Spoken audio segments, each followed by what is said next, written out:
Bismillahirrahmanirrahim. Nama saya Muhammad Munib. Saya tertarik untuk merespon, menanggapi pidato kebangsaan teman saya, saudara Anies Baswedan, yang barusan berlangsung di TV One. Ada beberapa poin yang saya rasa penting untuk saya tanggapi. Poin pertama adalah tentang pendidikan akhlak. Ini menarik. Ini adalah materi yang sejak awal Anies di Pramadina selalu berbicara pendidikan akhlak, integritas. Saya setuju betapa pentingnya pendidikan akhlak dan integritas ini. Hanya saja bagi saya kita butuh keteladanan. Dan di dalam konteks integritas dan keteladanan ini, saya sebagai teman saat Anies di Pramadina awal-awal masuk sebagai rektor Pramadina, saya tidak melihatnya. Justru mengapa saya kemudian tidak mendukung Anies, karena bagi saya tentang integritas ini Anies justru pertama kali dan baru menginjak Pramadina sudah melanggar komitmen tentang integritas. Apa itu?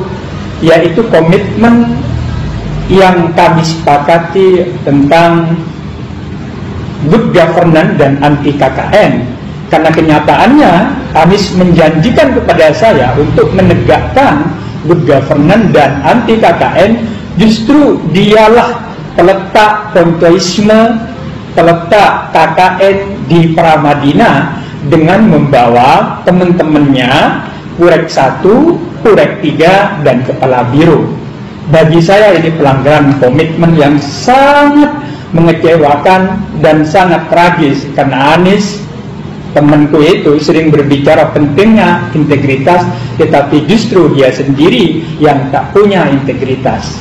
Bagi saya ini adalah pelanggaran tentang akhlak, yaitu bila mana berjanji, seperti halnya Rasulullah katakan 3 tanda-tanda dari orang munafik itu. Bila berjanji ia khianat, bila berkata ia berbohong. Anies berjanji dengan saya komitmen bahwa Purek itu wilayah dari murid-murid Cak Nur. Itu dia mengingkari. Yang kedua yaitu ia berjanji, berkhianat, ia berkata, ia membohongi perkataannya sendiri, karena kenyataannya ia membawa konco-konconya yang katanya akan menegakkan good governance dan anti KKN. Kedua, bagi saya catatan dari apa yang ia sampaikan dalam pidato tadi, yaitu tentang persatuan. Kita lihat apa yang dilakukan oleh fans, oleh pendukungnya, oleh supporternya, oleh simpatisan Anies. Bagi saya nonsen dan bullshit berbicara tentang persatuan. Kalau berbicara tentang persatuan, tentunya orang-orang yang wafat, ibu-ibu yang wafat, yang kebetulan dia melihat kinerja Ahok yang sangat bagus, ia kemudian memilih Ahok atas kesadaran amal perbuatan Ahok di dalam membenahi Jakarta.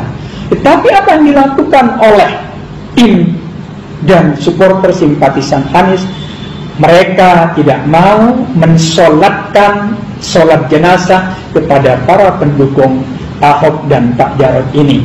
Bagi saya ini pelanggaran komitmen yang ia sampaikan tentang persatuan. Hal lain, Anies memang doyannya membuli. Apa ya? Ini bawaan oroknya. Tadi ia berbicara Jakarta tidak ada perubahan. Ia mengabaikan fakta dan data yang kemudian dalam kenyataannya warga Jakarta sampai 70% warga Jakarta puas dengan kinerja perubahan yang dilakukan Ahok. Itu berarti Jakarta berubah, Jakarta itu berkembang, Jakarta itu diperbaiki. Itu diakui oleh banyak orang. Lepas belum selesainya, belum tuntasnya upaya perbaikan ini, tetapi menafikan, mengabaikan apa yang real dirasakan oleh masyarakat, sama saja mengabaikan perasaan-perasaan yang dilakukan, angka-angka, fakta-fakta sosial, ekonomi yang berkembang baik di Jakarta. Hal lain yang saya anggap penting adalah kalau berbicara tentang konsep kebangsaan, maka mau tidak mau kita harus percaya bahwa teologi yang paling tepat untuk merangkum, mengayomi kebangsaan ini bukan teologi yang diusung oleh kelompok-kelompoknya Anies, yaitu paham yang radikalistik, puritan, bahkan berbau Wahabi dan sangat radikal bagi saya. Itu tidak tepat dalam konteks berbicara kebangsaan, karena bangsa ini pertama adalah bangsa yang ditakdirkan oleh Allah, bangsa yang plural, bangsa yang penuh dengan nilai-nilai keragaman yang kita sebut dengan Bhinneka Tunggal Ika. Maka yang tepat adalah teologi-teologi yang dikembangkan oleh Nahdlatul Ulama, dan kemudian sekarang kita menamainya adalah Islam Rahmatan lil Alamin. Tak mungkin kita mengayomi, tak mungkin kita itu membangun keharmonisan kalau kita membid'ahkan, mengkafirkan karena perbedaan pilihan politik, kemudian orang memunafikkan, menganggap munafik. Ini tidak mungkin. Itu dilakukan kecuali orang itu tidak memahami makna dari apa yang disebut dengan persatuan itu. Dan yang paling kita takutkan tentu adalah karena Anies ini diusung oleh satu adalah partai yang pada 2014 itu mengusung manifesto purifikasi. Purifikasi yang saya maksudkan adalah pemurnian yang sangat saklek ala kaum Wahabi.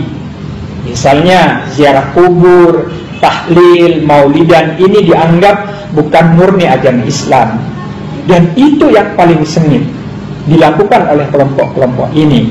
Kalau kemudian tiap hari mereka ngomong tentang misalnya bid'ah, kafir, munafik kepada yang berbeda, inikah yang disebut dengan persatuan?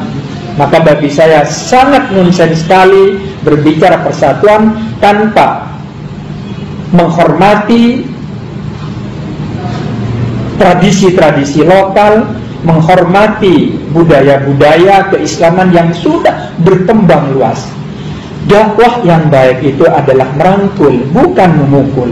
Dakwah yang baik itu adalah menyampaikan dan mengajak, tidak lebih. Tetapi kalau dengan penuh caci maki, kalau penuh dengan misalnya bahasa-bahasa yang sangat kasar terhadap tradisi lokal, terhadap tradisi-tradisi keislaman yang berkembang Indonesia, maka itu sama saja merusak persatuan, kesatuan bangsa. Dan bagi saya saudara Anies ini atau teman saya Anies ini lucu sekali.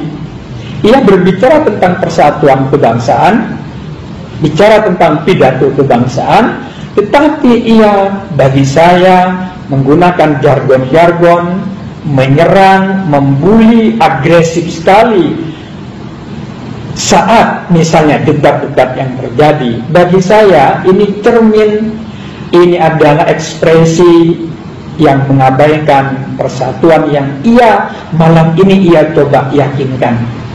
Karena itu beberapa poin yang disampaikan Anies bagi saya lebih menguatkan memang susah menjadi tokoh, menjadi tauladan. Anies bagi saya lebih banyak retorika, lebih banyak kemampuannya sebagai motivator, tidak tepat untuk memimpin Jakarta yang memang menggantung wajah Indonesia yang harus ditampilkan beradab, heterogen, Bhinneka Tunggal Ika. Dan Jakarta tidak tepat kalau kita memberikan ruang sebagai wajah Indonesia kepada kelompok-kelompok, kepada partai-partai yang mengusung jargon-jargon purifikasi, fasis, dan penuh nafsu untuk melibas kebersamaan, melibas persatuan, melibas kebinekaan, anti Pancasila, ingin menegakkan Jakarta bersyariah. Tak mungkin itu bisa diterima oleh warga Jakarta. Ini saja yang ingin saya respon dari pidato yang katanya pidato kebangsaan, yang pada dasarnya tak lebih dari retorika-retorika, bualan-bualan yang memang menjadi ciri khas teman lama saya, Saudara Anies Baswedan. Terima kasih atas perhatiannya. Assalamualaikum warahmatullahi wabarakatuh.